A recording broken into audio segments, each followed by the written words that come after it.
अस्सलाम वालेकुम नाज़रीन और सामीन, welcome back to another episode of Green Talk. मैं हूं आपकी होस्ट नौशीन खुर्रम और आज हम बात करेंगे अगेन एयर क्वालिटी के ऊपर।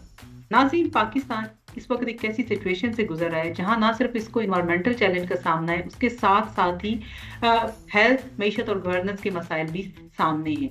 इसी पस मंजर में हाल ही में पाकिस्तान में फेयर फाइनेंस पाकिस्तान ने यूनिवर्सिटी ऑफ कैलिफोर्निया डेविस के साथ मिलकर air sensor international conference Pakistan mitigation series का इनेकाद किया, जिसमें ना सिर्फ गवर्नमेंट के नुमाइंदे, पार्लियामेंटेरियन, इंडस्ट्रियलिस्ट और बाकी स्टेक होल्डर के साथ साथ सिविल सोसाइटी की भी एक बड़ी तादाद ने शिरकत की। आज हमारे साथ इसी कॉन्फ्रेंस के बारे में डिटेल में बात करने के लिए मौजूद हैं आसिम जाफरी साहब।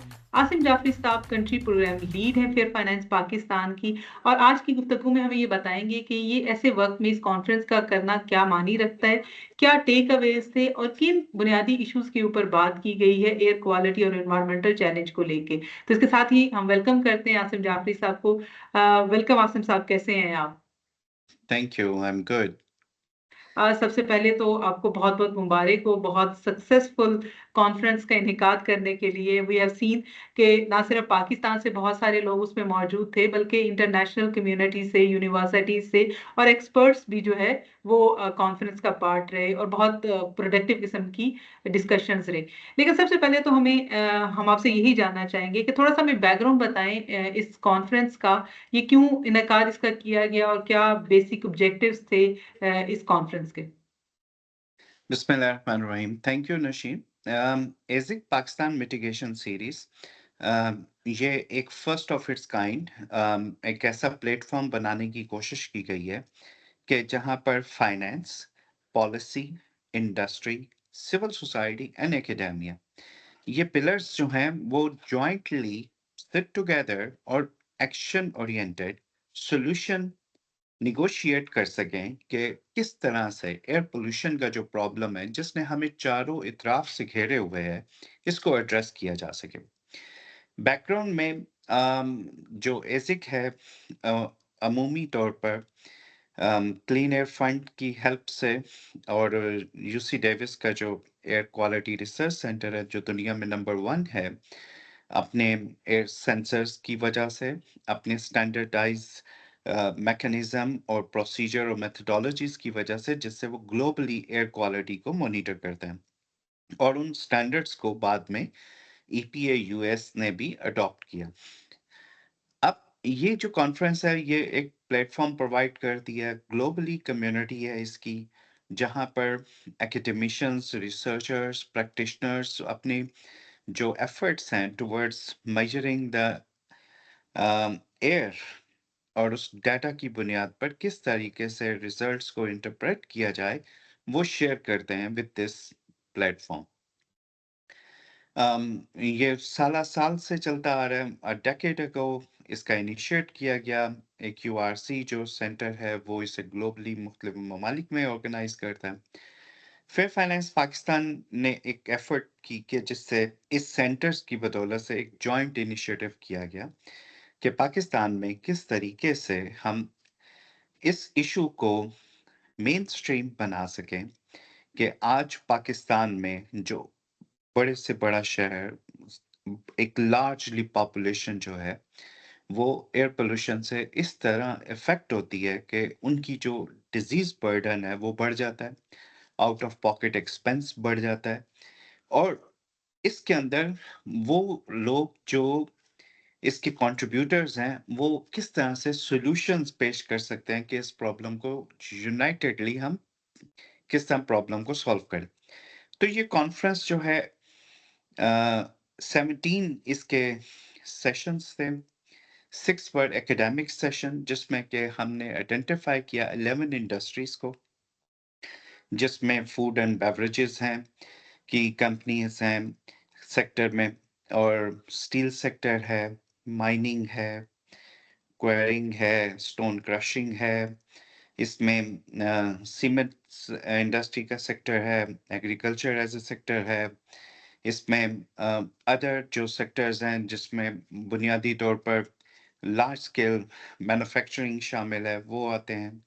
तो टोटल 11 इंडस्ट्रियल सेक्टर्स जो कि कंट्रीब्यूटर हैं जीएचजी एमिशंस में, और फिर उनकी कंट्रीब्यूशन से एक ऐसी फिजा पैदा होती है जो एयर पोल्यूशन का बायस बनती है। कोई भी पॉलिसी बना ली जाए, अगर उसके पीछे फाइनेंशियल रिसोर्सेज अवेलेबल नहीं है तो वो काम नहीं कर सकती। सो दैट्स व्हाई फाइनेंस का आना ज़रूरी है।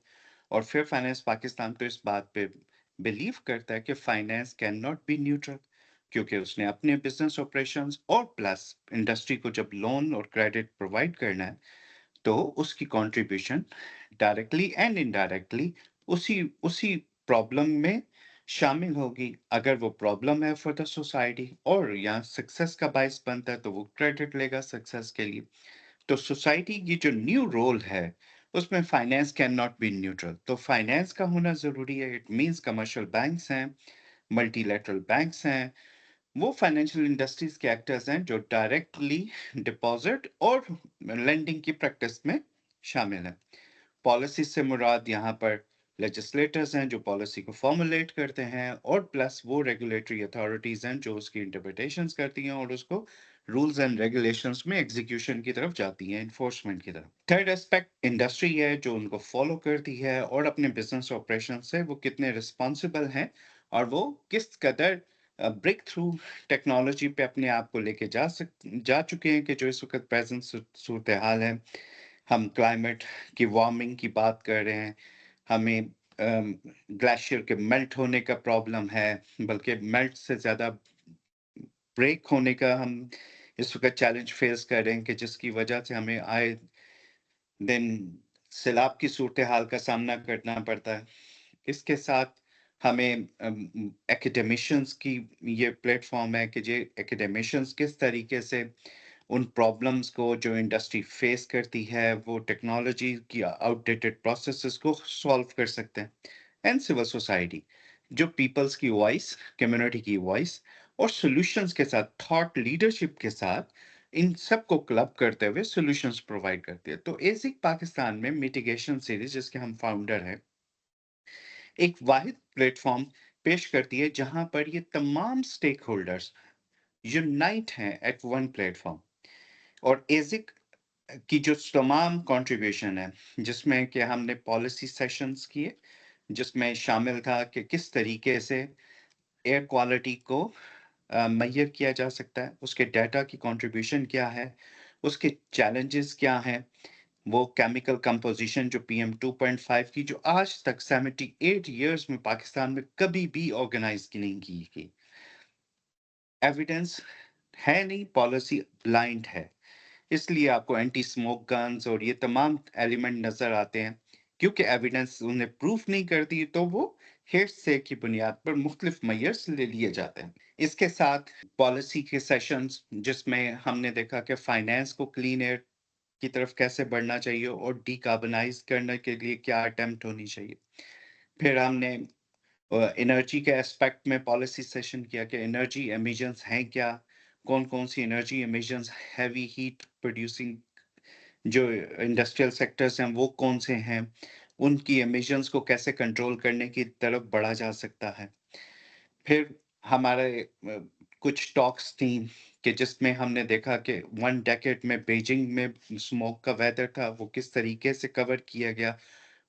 एशियन डेवलपमेंट बैंक ने क्या वो बेस्ट स्ट्रेटजीज को ब्रूए कार्ड लाया क्या, कि चाइना जो है आज वो इस प्रॉब्लम से निकल के बाहर खड़ा है, उसका सिटीजन एक ताज़ा हवा में, साफ हवा में सांस ले सकता है।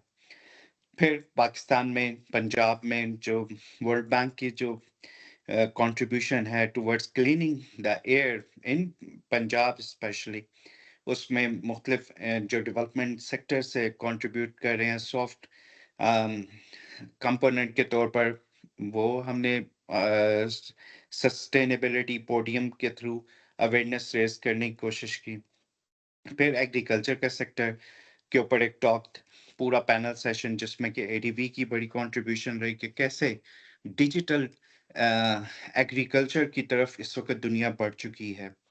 उन्हें बाकायदा तौर पे इल्म है इस वक्त वाटर की कितनी ज़रूरत है, वेदर का पैटर्न कितने दिनों के बाद चेंज हो जाएगा। Through the help of the artificial intelligence we can easily predict. हम अपने किसान को एजुकेट कर सकते हैं कि फलां दिन फलां वीक में आप सोइंग करें, आप हार्वेस्ट करें, आप वाटर दे सकते हैं अपनी फसलों को, उसके रेसिड्यूअल को कैसे मोबिलाइज किया जा सकता है, थर्ड पार्टी कंपनीज कैसे हेल्प आउट कर सकती हैं। So it's all around the AI based digital agriculture की बात की गई। फिर एक पॉलिसी सेशन हमने ऑर्गेनाइज किया जिसमें सर्कुलर इकोनॉमी की बात की गई कि टेक्सटाइल की सर्कुलरिटी क्या हो सकती है।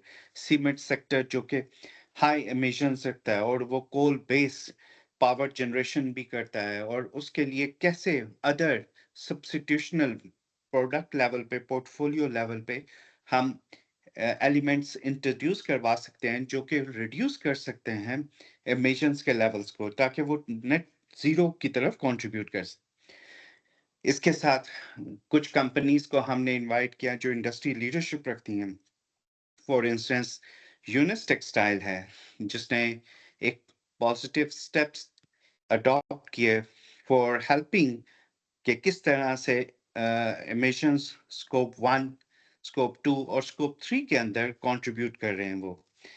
फिर डीजी खान सीमेंट की example as a best industry sector में के एमिशंस को कंट्रोल करने में कॉन्टिन्यूस एमिशन कंट्रोल सिस्टम में कैसे प्रोडक्टिव रोल वो प्ले कर रहे हैं। तो ये कि पाकिस्तानी इंडस्ट्रीज ऑलरेडी इस पाथ पे हैं कि वो किस तरह से डिकार्बनाइज की तरफ जाएं, और मार्केट कंपेटिटिवनेस किस तरह से जनरेट कर सकते हैं मजीद, जो उन्हें इंटरनेशनल लीडरशिप का रोल दे सके इन द मार्केट प्लेस। फिर हमने देखा कि पाकिस्तान में 9A आर्टिकल है जो इंट्रोड्यूस करवाया गया in form of insertion in the constitution of Pakistan last year. उसकी रैशनलाइजेशन कैसे हो सकती है, वो रैशनलाइजेशन के फेजेस क्या हो सकते हैं, और रेगुलेटरी मेजर्स क्या हो सकते हैं कि क्लीन एयर और क्लीन हेल्दी इन्वायरमेंट किस तरह से सिटीजन्स की लाइफ में चेंज ला सकता है और सोसाइटी को नई शिफ्ट की तरफ लेके जाने में अहम किरदार अदा कर सकता है। लास्ट सेशन हमारा पॉलिसी पे था सस्टेनेबल माइनिंग। माइनिंग के जो एस्पेक्ट हैं ऑपरेशंस के एतबार से कि किस तरीके से माइनिंग जो है वो PM10 को जनरेट कर दिया, और वो मेजर्स क्या हैं as a breakthrough technology के जो उसके फुटप्रिंट को रिड्यूस कर सकते हैं। सो पॉलिसीज के लेवल पे हमारे 7 सेशंस थे, एकेडमिक 6 सेशंस थे, and then we have a podium speakers, sustainability से लेकर डिफरेंट टॉक्स थी, और इस तरह से एक्सपर्ट्स का एक मुकम्मल ओवरऑल ग्रिप के सब्जेक्ट को कैसे सॉल्यूशन की आंख से देखा जाता है, और देखिए किस तरीके से हमने इन पॉलिसीज के सेशंस को ऑर्गेनाइज किया। One representative as expert from the commercial bank, one from the regulator side, one from industry, one from the law background, one from civil society representative. So it's a good mix कि हर एक stake holder की अपनी एक unique voice, उसके challenges कैसे हम solve कर सकते हैं।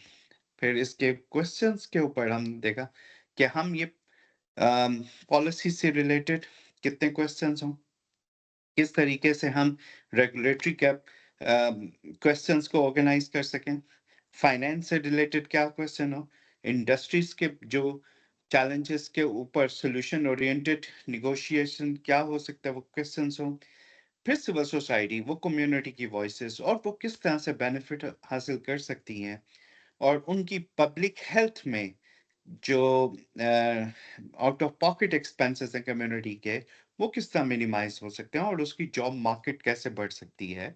ये तमाम एस्पेक्ट को उस पॉलिसी सेशन में कवर किया गया। सिमिलर लाइन पे एकेडमिक में जो हमने कॉल फॉर एब्स्ट्रैक्ट किया, जिसमें कि वी हैव रिसीव्ड 61 एब्स्ट्रैक्ट्स, तो उसमें हमारा जो सक्सेस रेट था, we have given the opportunity to 20 participants to present their solution-oriented papers or a presentation in the conference.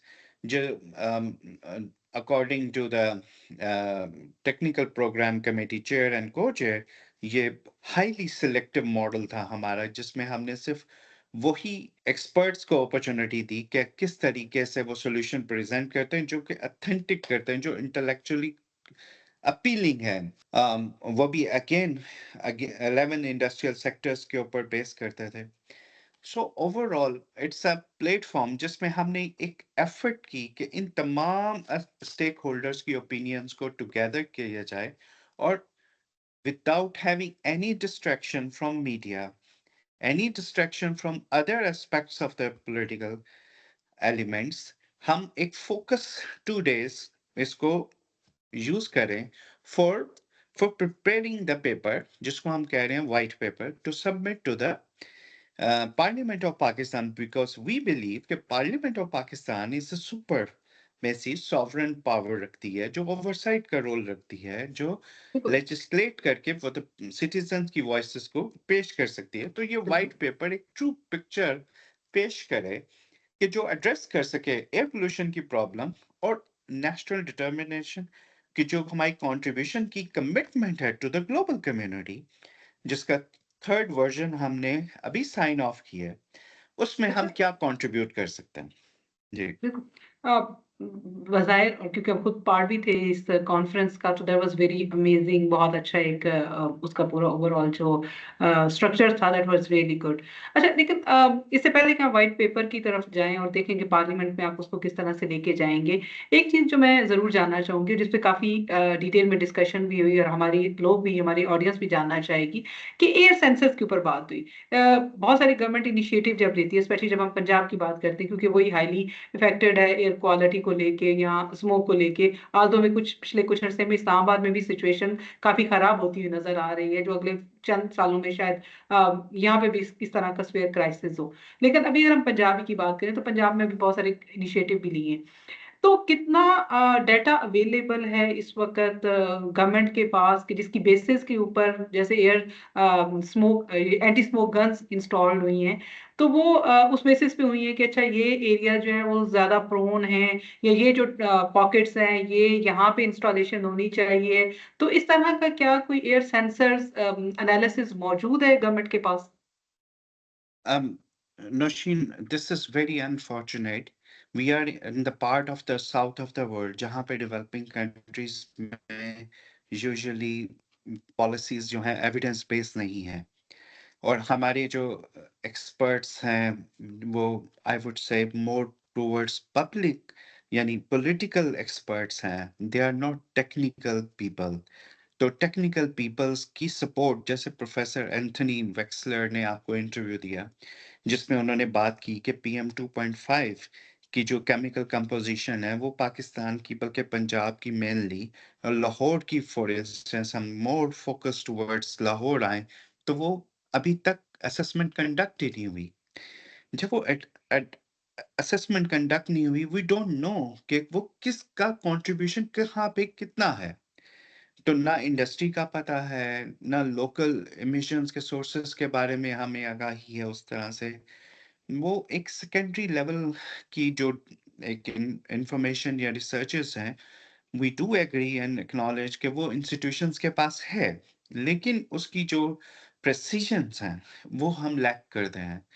और अदर नेबरिंग कंट्रीज की जो लेसन लर्न्ड है, we have completely ignored that thing also, कि हमें वो कितनी मौसर होंगी हमारे लिए नहीं है, क्योंकि हमारे यहाँ फाइनेंशियल अकाउंटेबिलिटी का मैकेनिज्म सवाए असेंबली के फोरम के और कहीं एग्जिस्ट नजर नहीं आता।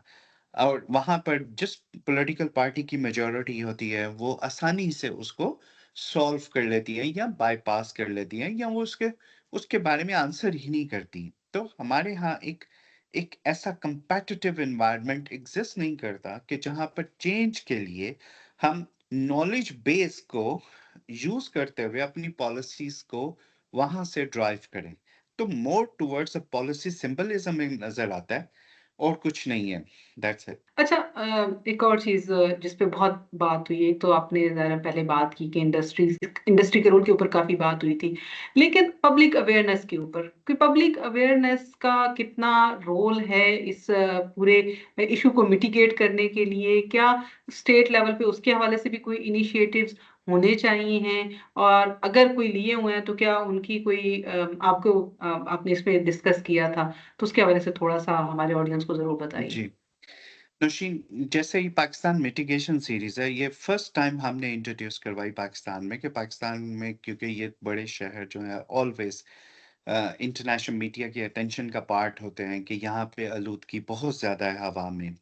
और हमारे जो कॉन्फ्रेंस है, 11 कंट्रीज से एक्सपर्ट्स भी आए, उन्होंने अपनी कंट्रीब्यूशन भी पेश की, कुछ ऑनलाइन एक्सपर्ट्स भी से। तो all together more than 22 experts जो हैं वो इंटरनेशनली पाकिस्तान की इस प्रॉब्लम को सॉल्व करने के लिए sharing their hands and knowledge with us. उन्होंने भी ये शेयर किया कि ये प्रॉब्लम्स को मिटिगेशन का एक ही अप्रोच है, that is a breakthrough technology. Industrial standards हम बहुत ज़्यादा पीछे हैं। कई इंडस्ट्रीज में तो स्टैंडर्ड्स ही एग्जिस्ट नहीं करते, और उनको मेजर करने का तो सवाल ही एक अलहदा से खित्ते पे नज़र आता है। इस तरह से अवेयरनेस का जहाँ तक ताल्लुक है कि सिटीजन किस तरह से अवेयर हो, तो लो कॉस्ट सेंसर्स जो हैं, एक एक बिल्कुल बुनियादी बेसिक लेवल पे एक अवेयरनेस के लिए एक मैकेनिज्म है। वो सेंसर्स जो हैं, सिटीजन्स बिकम अ साइंटिस्ट, कि वो उसके पास ये इल्म में आ जाता है कि इस वक़्त पीएम 2.5 का लेवल क्या है। जैसे आप आसानी से अपनी ब्लड शुगर देख सकते हैं और आप डिटरमिन कर सकते हैं कि मेरी ब्लड शुगर क्या है या ब्लड प्रेशर क्या है, छोटे हालात हैं। हम टेक्नोलॉजिकली इस एडवांस हालत में इस वक़्त आज एग्ज़िस्ट करते हैं, कि जहाँ ये टेक्नोलॉजी के छोटे-छोटे इक्विपमेंट जो कि हैंडी होते हैं, वो आपको हेल्प कर सकते हैं with the help of the different software engineerings जो हेल्प करते हैं डाटा को इंटरप्रेट करने में। तो ये अवेयरनेस से हम कॉन्शियस होंगे, क्या हमने बाहर निकलते वक़्त मास्क पहनना है कि नहीं पहनना? क्या मेरे नेबरहुड में मेरे लिए इतनी ताज़ा हवा अवेलेबल है कि मैं अपने बच्चों को बाहर ले जाके खेल सकूँ उनके साथ? तो ये जो सेंसर्स हैं, ये पहला स्टेप है। सेकंड स्टेप ये है कि मीडिया की एंगेजमेंट वेरी इफेक्टिव है। मीडिया में इस इशू को बार-बार रेज़ किया जा सके। और थर्ड ये है कि जो पार्लियामेंट्री कमिटीज़ हैं, वो इस इशू को as a as a national crisis के तौर पर देखें। क्योंकि जो भी इंडस्ट्री पीएम 2.5 में कंट्रीब्यूट कर रही है, ब्लैक कार्बन में कर रही है, सूट में कर रही है, वो अल्टीमेटली वहां ट्रैवल करते हुए ग्लेशियर्स को हिट करता है। वहां पर वो मेल्ट नहीं होता, टेम्परेचर वार्मर करता है, और वहां पे वो ग्लेशियर टूटेगा। जब टूटेगा तो वो पूरा कंट्री एक फ्लड की शक्ल में आएगा। वहां पे फूड इनसिक्योरिटी के प्रॉब्लम्स भी बढ़ेंगे। वहां पर एक अलहदा से जिसमें कि लोगों का रोजगार भी जाएगा, उनके हाउसिंग भी लॉस होंगे। तो हम क्या करेंगे? Ultimately we are into the national crisis. तो हमें सबको बैठकर इन तमाम स्टेक होल्डर्स को अपने स्टैंडर्ड्स बनाने के लिए रेगुलेटर्स के साथ मीट अप करना पड़ेगा। Although we are profit making engines, okay, profit making है, लेकिन public health is a domain जहां पे स्टेट ने भी काम करना है और इंडस्ट्री ने भी काम करना है, क्योंकि वही प्रोडक्टिविटी का इंजन है फॉर योर इंडस्ट्री। अगर वो बीमार और अलील और उसकी कैपेबिलिटीज कम है, तो वो आपको कंट्रीब्यूट नहीं कर पाएगा। तो इट्स अ नेशनल क्राइसिस। इसको सॉल्व करने के लिए आपको नेशनल डिस्कोर्स चाहिए, और वो awareness without the help of the media we can't do this. Media can बिल्कुल। टेक अ लेवरेज के जहां पर वो अवेयरनेस को बढ़ाएगा। बिल्कुल, और मेरे ख्याल में इसी तरह से ही जब ये वाले इश्यूज मीडिया के अंदर आएंगे तभी आम लोगों तक इंफॉर्मेशन जाएगी। अच्छा, लास्ट सवाल है मेरा आपसे इसी कॉन्फ्रेंस को लेके कि what were the key takeaways? एक तो आपने व्हाइट पेपर की बात की, उसके अलावा क्या अहम इसके कंक्लूजन्स रहे, उसके ऊपर अब थोड़ा सा हमारे नाजरीन को जरूर बताएं। जी, एक तो ये फोरम पे सेवरल एस्पेक्ट में लर्निंग्स रही। हमने एग्रीकल्चर से लेकर यानी जो 11 इंडस्ट्रियल सेक्टर्स हैं उसके डिफरेंट मैसेजेस वो एक्सपर्ट्स की रोशनी में प्रिपेयर किए कि जो हेल्प करते हैं कि आप इस इंडस्ट्री की जो इस वक्त प्रेजेंट प्रैक्टिस है उसको कैसे ट्रांसफॉर्म कर सकते हैं। वो जो ट्रांजिशन है टुवर्ड्स ग्रीन इस वक्त उसको शॉर्ट टर्म और मीडियम टर्म और लॉन्ग टर्म स्ट्रेटजाइज किया जा सकता है, वो कैसे किया जा सकता है। और फाइनेंस को कितनी आपका फाइनेंस की नीड है एंड मल्टीलैटरल इंस्ट्रूमेंट्स वो कहाँ पे एग्जिस्ट करते हैं, उनका ब्रेकअप क्या है और किस तरह से मल्टीलैटरल इंस्टीट्यूट उसमें सपोर्ट कर सकते हैं। We identified it through the talks. वो कैसे हेल्प कर सकते हैं for transitioning this all the aspect जो आउटडेटेड हो सके टुवर्ड्स द ग्रीन है। अब इसके अंदर जो और एस्पेक्ट में हमने देखा कि लॉ जो 9A की इंसर्शन है in the constitution of Pakistan which guarantees to the every citizen of Pakistan कि आप ताज़ा हवा में सांस ले सकें, उसको रैशनलाइज करने के लिए कैसे हम मेजर्स ले सकते हैं और उसमें पार्लियामेंट्री रोल क्या हो सकता है, ये एस्पेक्ट सीखने को मिला। अब जो ओवर आर्चिंग हम एक मैसेज करें कि पाकिस्तान में मिटिगेशन कैसे हो सकती है, उसके लिए इन तमाम स्टेक होल्डर्स का इकट्ठा होना जरूरी और finance can not be neutral, finance को अपना रोल प्ले करना है और इंडस्ट्री को उसके साथ कैसे करना है। हर कोई अपनी साइलोस में बैठकर बात करना एक अच्छा लगता होगा, लेकिन एक नेशनल क्राइसिस को साइलोस से बाहर निकलकर हमें बात करनी पड़ेगी और उसके सॉल्यूशंस के लिए टेक्निकल लोगों की हेल्प से हमें इसको ड्राइव करना पड़ेगा। पॉलिटिकली सिंबलिज्म पे नहीं चलेंगे हम, ताकि हम इसका सॉल्यूशन दे सकें।